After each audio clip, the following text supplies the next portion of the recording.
But like those first years, the first one specifically was so bad that like I remember like thinking like, is it too late to get like an annulment? Is that what you said? An annulment, yeah. Like legitimately, I'm like, and I think I was already pregnant, but I didn't care. I'm like, is it too late for me? Can I go run out of this? Man. It was so bad. And there was times where like, I told you like, I think I want an annulment. You're like, no. And you wouldn't even let me consider it. It wasn't even an option. Consider it or think about it. No. There was times where I wanted to run off to Karina because I had my friends from college still living there. So I just wanted to go with my friends. They'll give me great counsel, I'm sure. Maybe go party a little bit. I just want to go cry to them and vent to them. And you were like, no, we need to talk this out. We react out of our trauma more than we realize, even today. Like we're all still dealing through stuff. I feel like we're probably going to be uncovering trauma till the day we die, right? And so one thing I think for you, your dad left you when you're 17, or sorry, when you were 7, your mom passes away when you're 14. And I just feel like you built walls pretty quickly. Like that was kind of your reaction. And you know layers. what I mean? And layers of walls. Like I always say, and Shiloh, our son would probably agree, you'd be great at Fortnite because you can build walls real fast.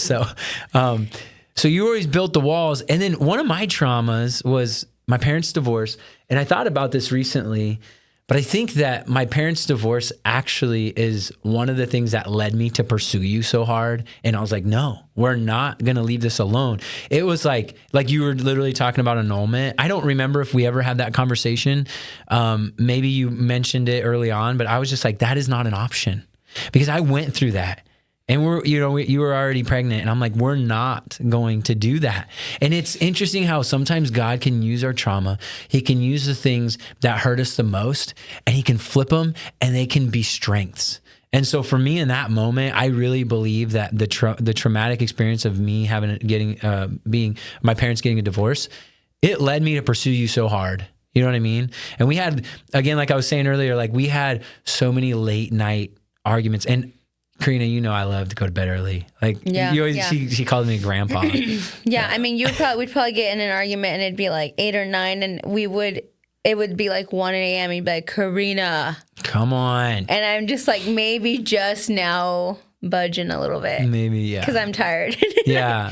But yeah, no, I'm really. But I remember but I don't think we went to bed mad at each other for like probably, I think it was about 4 years. Well, we learned that in like the marriage conference. Yeah. How it's very important because like when you guys are mad, like when we're mad and you're not talking to each other, they were saying how like someone is talking to you, like as in the enemy. He's putting thoughts, he's putting ideas, he's putting these stories. You know, creating a story that hasn't happened. It isn't going to happen, but I already have this whole idea of what's going to happen. And so then I start building this bigger wall, and now it's going to be harder for us to like communicate because I already have this whole idea already of what happened. And so it's like when one of us isn't speaking, somebody is speaking to the other and one. I feel like the danger there, which I've seen happen many times, is that you go to bed and you just never talk about it. You know, especially if you're both working and you got kids, it's like, it's hard. Like it's hard to find that time. And then over time, even the little things seem like they're bigger things. And then all of a sudden it just explodes and you see it happen. Like, I think you mentioned you didn't know that your parents were going to be getting into, when they got divorced, it was a surprise to you. It's like, I've noticed too, like sometimes kids are caught off guard and they're like, what? But it's like, years and years of unresolved stuff, it adds up. And so I remember like we fought hard in those first few years of like, we're like, usually it was me, we're not going to bed early. And I remember it's so interesting, like in those arguments, it's like a progression. It's usually like you won't say anything to me. You won't look at me, nothing. I'll try to touch you. It's like, get away from me. And then slowly you'll your walls will come down. I'll start chipping away at your walls. Like if I don't let you touch, my spirit's closed off. Yeah, it's like your spirit. And that's the thing. It's like the physical is off, which means it's the spiritual, right? It's like who you are inside. You're closed off. So I would have to do the work, and it was a process. And then slowly you'd let me put my hand on your, on your I see leg. your hand slowly testing the waters. Yeah, you test it. And we always say you're like a chihuahua. And so, she'll be yipping at me. And then eventually she'll stop. And then it's like, so funny. then we can hold hands. And then when I know I got you is when you start looking me in the eyes. And it's like, okay, we're getting somewhere. But here's the thing. There were these struggles, really hard trials. And in the moment, it was really, really hard. But one thing about you, Karina, is like, you would build your walls high, but I always have known you to humble yourself. After my big fit, yeah. After you always throw your fits, of course. Your fits are big. My pride is like spiked up and then it calms down. Yes, it takes a while, but you have always been humble in that way. Like and again, it comes from your faith in God. Like, I don't know if you want to touch on that at all, but like being able to humble yourself, Oh, it's all God. I think if it wasn't for him, I would just be straight up, just prideful. Yeah, I know. That's it, but yeah. I know you've talked about before you gave your life to Jesus when you were 12, how big of a brat you were. I was a big brat, and I'm just a little brat. You're still kind of a brat, but not as big. So anyway, I remember you would slowly let your guard down, and then we would always be able to come together at the end of it. And here's the thing, is it didn't mean that whatever thing or situation was happening in the moment was resolved. That situation came up many, many, many times, and it would come up again. But in that moment, I think the key to it was us understanding what Jesus did for us. And that's why it's so important for us. Like in our marriage, when I looked at, we built our foundation on Christ from the beginning. We told both of our stories. We gave our life to Jesus, and that was the core of our life. We built our life on that. And then we built our marriage on that as well. It's like everything in this marriage is meant to glorify him. And so in those moments where you were mad at me, but the reality is there were a lot of times where you were a big brat, you admit it. And I was mad at you too.